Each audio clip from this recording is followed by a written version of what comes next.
Okay, focus. Okay, alright, I literally power napped because I don't know if you can really tell. Uh, um, I was out in the sun a lot today.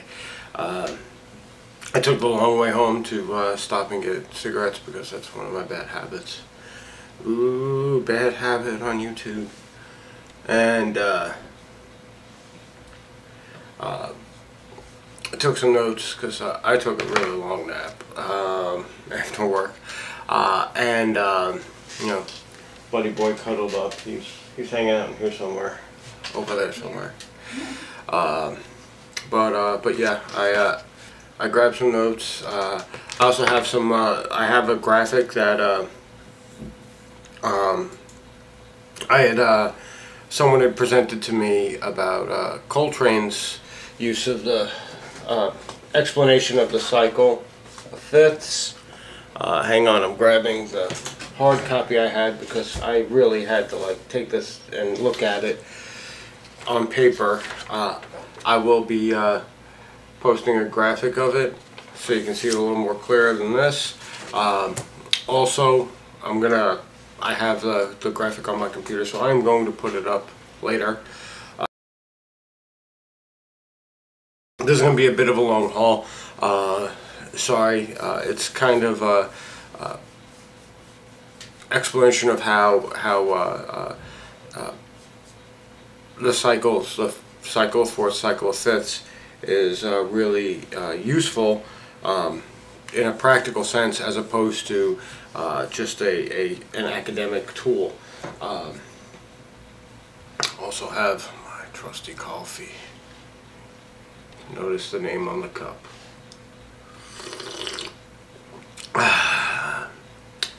So, oddly enough, I think I'm more grumpy than dopey, but sometimes I feel kind of dopey. Alright, so, circles. The circle of fifths and the circle of fourths, how they're derived, is very, what's the word I'm looking for? Intuitive. We have these two degrees of every scale. Well, almost every scale. There is two scales in particular where these degrees aren't there, that are known as perfect fourths, perfect fifths. This comes from piano, and it's a whole big giant story that you just don't even need to worry about. Perfect fourth is 4-letter differences from the first one. So we're going to use the easiest key possible. We're going to go with C. No incidentals, no sharps, no flats. So C, the perfect fourth is, you have C, D, E, F. And then G is your perfect fifth. Okay? The way it works is it has to do with cadence, how it sounds, what kind of feeling you get from playing them in relation to other notes in the scale. One of the things that most people don't really understand is that music isn't about the note you play. It's about the difference between the note you're playing and the note you played, the note you're playing and the note you're going to play. It's the reason why way down in my level of jazz, and probably everybody else's level of jazz, is 2-5-1s are the king, the meat and the potatoes, is because it's the way the 2-5-1 hits the ear, and the way the 2-5-1 hits the ear is a series of fourths. Your 2 chord, your D minor 7, is a perfect fourth away from your 5 chord, your G major, your G dominant, and your G dominant is a perfect fourth away from your main chord, your C chord. It's how it works out mathematically. There's a lot of math involved actually in music, and if you're not a math nerd, you might end up being one after the fact. The main thing you really want to get from how the cycle of fifths and cycle of fourth works is where our sharps and flats are. As far as how I approach it, from a practical sense, whenever I need to know what the sharps are, I work through the cycle of fifths. When I want to know what the flats are, I work through the cycle of fourths. And that's generally how it's built. I have this big giant wheel of stuff back there. You can't really see it. Hang on, let me just raise this up a little bit. You see that big circle there? That's the cycle of fourths, cycle of fifths. You know, clockwise, counterclockwise, because it's the same cycle. It's just going in a different direction. Your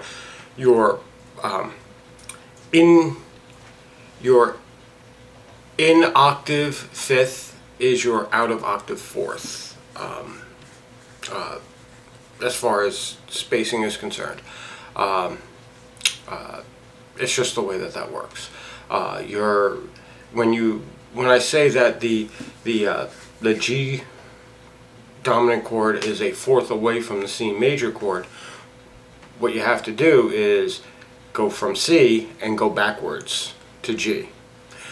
So you go C, B, A, G. C, B, A, G. It's a fourth away. It's a fifth going up, it's a fourth going back. It's just the way it works. if you just accept that your below fifth is a fourth away from your root, your below fourth is a fifth away from your root, you're already in a much better position to understand where we're going. Oh, by the way, enjoy my Transformers shirt. I know Trogdor will.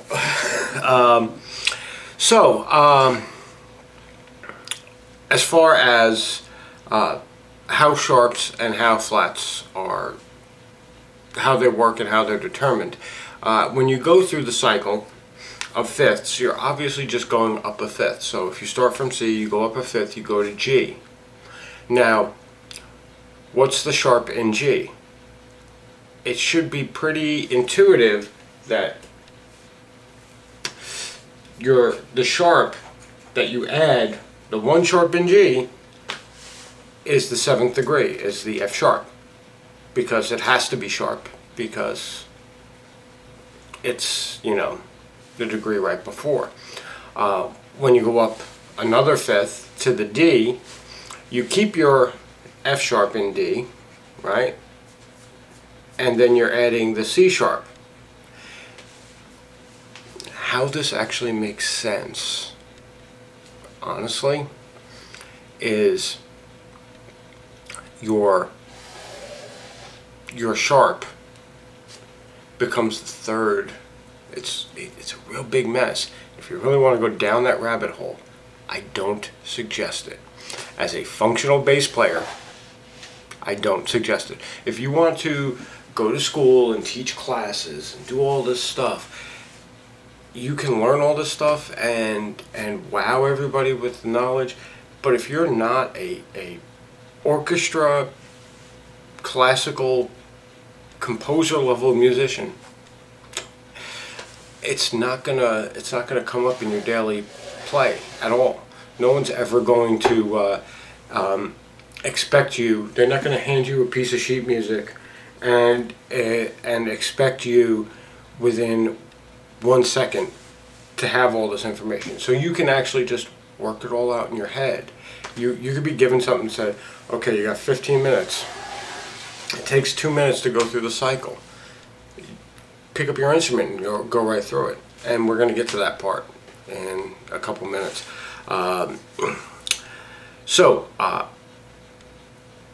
As far as how flats are determined, well, flats are just determined by the next fourth.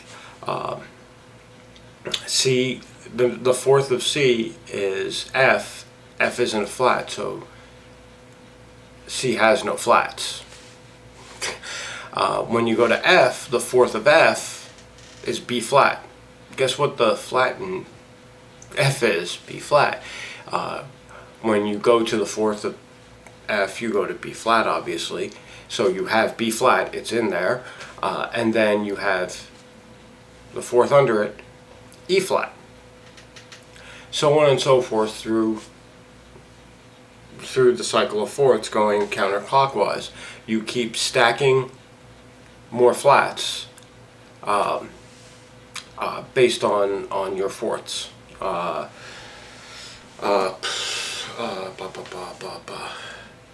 Like this whole thing.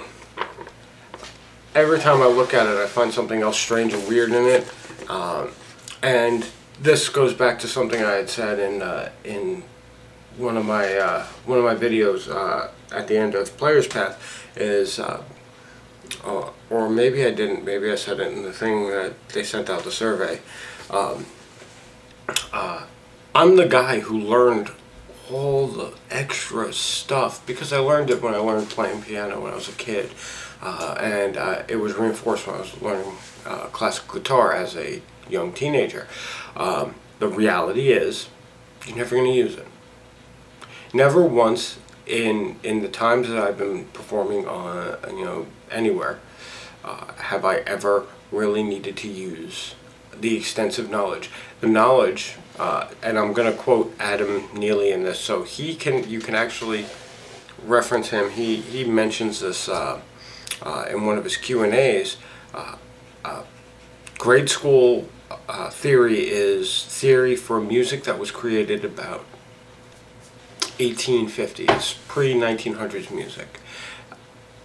At this point, most of it's not very functional anymore. If you go into pop songs, we have them in Player's Path. Everything's a dominant, and everything's substitute, and everything's this, and everything. It's not following any of the classic theory rules because it doesn't need to. Oh look, I can lower my chair and sit back, like a normal human being. Wish I would have remembered this earlier. Now it's gonna screw up the bass thing, but I can lift the chair after that. Okay, so I promised a shortcut to theory. A shortcut to the circle, sorry. So I'm going to show you here on the bass exactly where everything is. I got a new amp, by the way. It's pretty. It's big. It's a lot more amp than I need for this room. But my old one is kind of starting to kick the dust from playing on it so much, so it's a little tiny practice amp. So now my practice amp is 150 watts with a 12-inch speaker inside. My gift for myself for completing the challenge. Okay, so cycle always starts at C, right? C. There we go. We got C. All right, but we're gonna go here for this C. You got to remember, a fifth also is above. Now, it's not technically the same distance as this fifth, but for the intellectual purpose of trying to remember what your cycle of fifths is, this works, because this is the trick. C, G, D, A, B, E, F sharp, C sharp, G sharp, D sharp, A sharp, E sharp, C, G. That's it. 2 strings. Your entire cycle right there. Boom.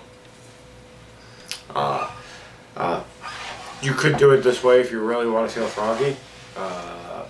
Start from C. Now you got that 5 string there, Jen, so you could probably start here, but for the rest of us, plebeians. C, G, D. There's our D, right? D, A, E. There's our E. Back an octave. B, F sharp. C sharp, G sharp.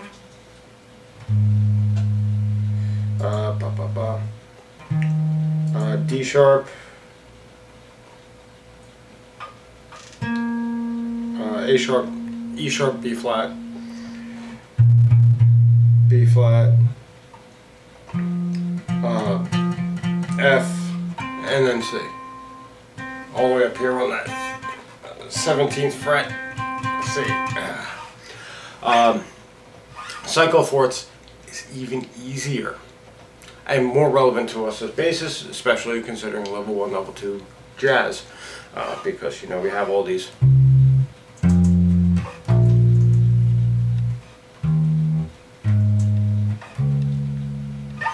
types of things going on in jazz,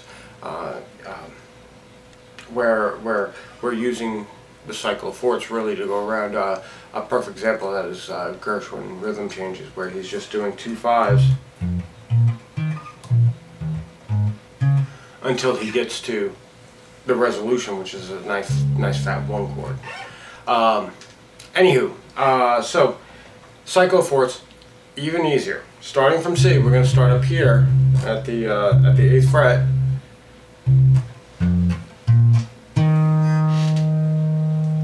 There's your first 4. C, F, B flat, E flat.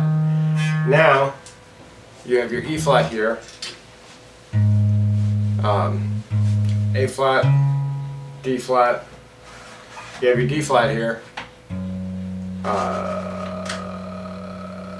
G flat, F sharp, B.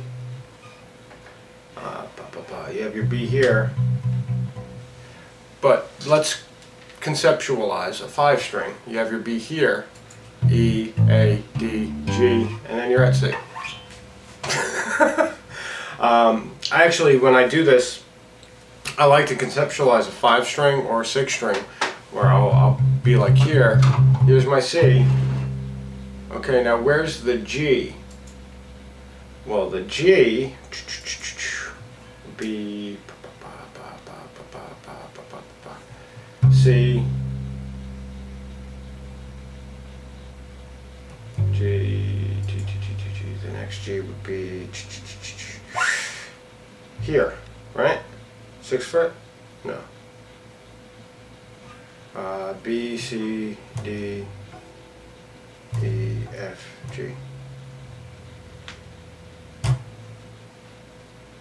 Yeah, sorry. Above the 8th fret is where the G would be. So you got C, C, G, G, here. I did that backwards. Alright. So conceptualize your C here.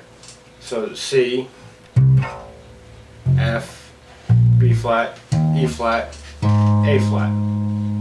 Now where's your A flat? Your A flat's here. D flat, G flat, C flat, or B. Where's your B? Here. E, A, D, G, and then you're back to C. If you have a 7 string, if you've got that kind of cheddar, I don't have that kind of cheddar, but if you get yourself a 7 string, there's wondrous amounts of things that you can do with the patternistic nature of music, because it's based on music is based on numbers. Once you learn the formula, thousands of patterns just present themselves to you. Like if you can imagine, now I'm getting on to 20 minutes, so I'm going to probably cut it soon, but if you can imagine a infinite guitar going up and down, your cycle of fifths goes up infinitely right off of this C, or you can do it off of the C, C, G, D, A, infinitely upward through the cycle of fifths, and you don't really need to learn it per se. And obviously, cycle of fifths. There's your sharp. There's your sharp. So these are your 2 sharps for D. From D we go to A. Yeah, A. And there's your G sharp. So it's F sharp, F sharp, C sharp, G sharp. And you notice where they all lie. Kind of weird, isn't it? It all works out mathematically.